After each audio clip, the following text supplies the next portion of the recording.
बिस्मिल्लाहिर्रहमानिर्रहीम। आज रोज़े के मुतालिक 3 अहम मसले इंशाअल्लाह तफसील के साथ बयान करेंगे, तो इंशाअल्लाह वीडियो मुकम्मल देखें, आपको इंशाअल्लाह बहुत बड़ा फ़ायदा होगा।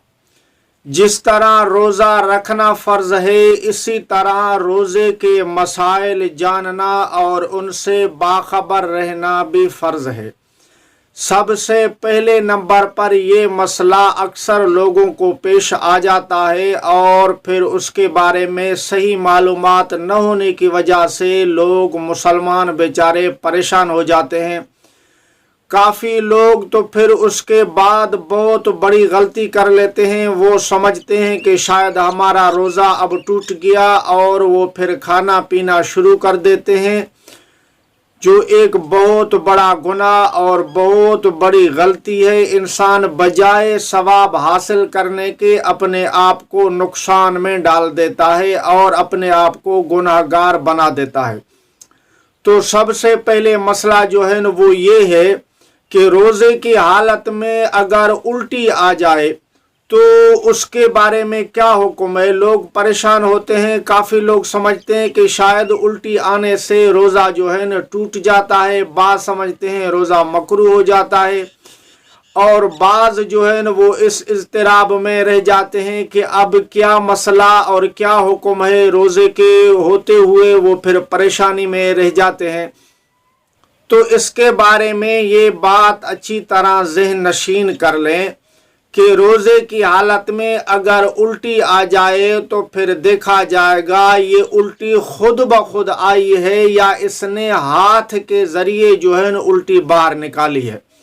अगर खुद ब खुद उल्टी रोज़े की हालत में आ गई है, जैसे बाज़ लोगों को तकलीफ़ होती है, बीमारी की वजह से इंसान जो है न वो उल्टी करते हैं, अगर खुद ब खुद उल्टी आ गई रोज़े की हालत में तो उससे रोज़े के ऊपर कोई फ़र्क नहीं पड़ेगा, न रोज़ा टूटेगा और न ही मकरूह होगा।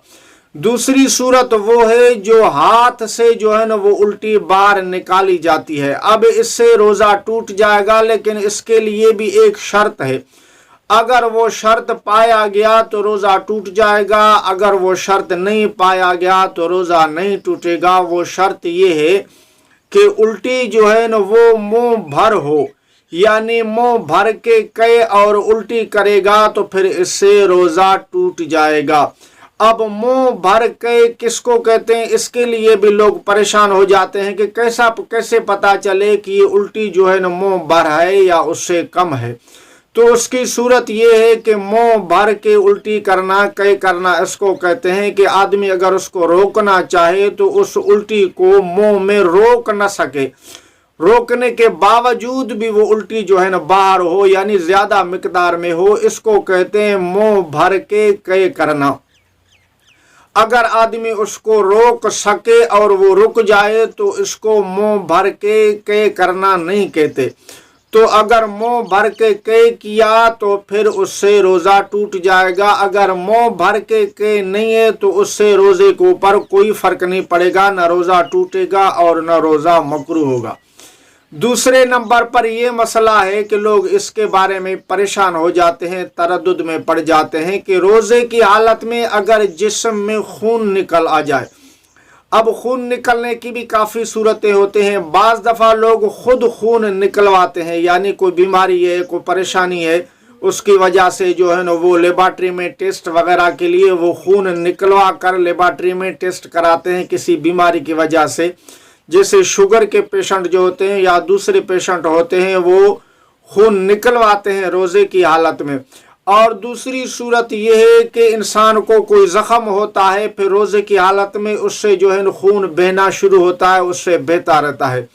तीसरी सूरत यह है कि कोई कांटा वगैरह चुभ गया, कोई कांटा वगैरह लग गया, फिर उससे जो है खून बहना शुरू हो गया। और एक सूरत यह है कि इंसान को कहीं चोट लगी, अल्लाह न करे कहीं कोई हादसात हो जाते हैं, एक्सीडेंट हो जाते हैं, फिर वहाँ जो है ना रोज़े की हालत में जिस्म से खून बहना शुरू हो जाता है।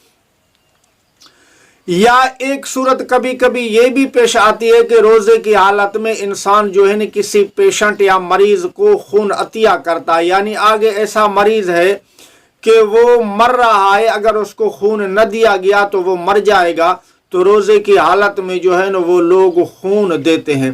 تو ان تمام صورتوں میں خون خود بخود نکلے یا خون جو ہے نا کسی مجبوری کی وجہ سے نکلوانا پڑے، ان صورتوں میں روزے کے اوپر کوئی فرق نہیں پڑتا، نہ روزہ ٹوٹتا ہے نہ روزہ مکروہ ہوتا ہے۔ البتہ ایک صورت، جس صورت میں جو ہے نا مریض کو خون دینا پڑ جائے روزے کی حالت میں، تو اس میں آدمی ایک احتیاط کرے کہ روزے کی حالت میں خون اتنا نہ نکلوائے جس سے کمزوری ہو جائے کہ انسان کی خود جان خطرے میں پڑ جائے اور اس کو روزہ توڑنا پڑ جائے۔ تو ایسی صورت سے انسان بچے اور احتیاط کرے۔ محض صرف خون دینے سے روزہ نہیں ٹوٹتا، لیکن اگر دانتوں سے خون آ رہا ہے یا منہ سے مسوڑوں سے خون آ رہا ہے تو اس سے بھی روزہ نہیں ٹوٹے گا۔ اس کے لیے شرط یہ ہے کہ اس خون کو باہر تھونک دے، اگر اس کو دوبارہ نگل لیا تو اس سے جو ہے نا روزہ ٹوٹ جائے گا۔ الٹی کے لیے بھی یہ چیز جو ہے نا ذہن نشین کر لینی چاہیے کہ الٹی آنے کے بعد اس کو باہر نکالے اور پھینک دے، اگر الٹی آئی اس کو پھر دوبارہ نگل لیا تو اس سے روزہ ٹوٹ جائے گا۔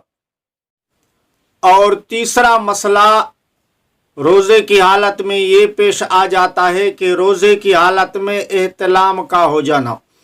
روزے کے اکثر یہ نوجوانوں کو مسئلہ درپیش ہوتا ہے، دوسروں کو بھی ہو جاتا ہے کہ روزے کی حالت میں اگر احتلام ہو جائے تو لوگ سمجھتے ہیں کہ شاید اس سے روزہ ٹوٹ جاتا ہے، بعض کہتے ہیں کہ مکروہ ہو جاتا ہے۔ تو اس کے بارے میں یہ اچھی طرح سے ذہن نشین کر لیں کہ روزے کی حالت میں اگر احتلام ہو جائے تو اس سے روزہ نہیں ٹوٹتا، البتہ انسان کو جلدی جو ہے نا وہ غسل کر لینا چاہیے، پاک اور صاف ہو جانا چاہیے، کیونکہ روزے کی حالت میں ناپاکی میں رہنا یہ بہت بڑا گناہ ہے۔ ویسے بھی انسان جو ہے نا ناپاکی کی حالت میں نہ رہے، لیکن روزے کی حالت میں تو جو ہے نا وہ بالکل بھی نہ رہے، اس لیے جلدی غسل کر لے اور اپنے آپ کو پاک اور صاف کر لے۔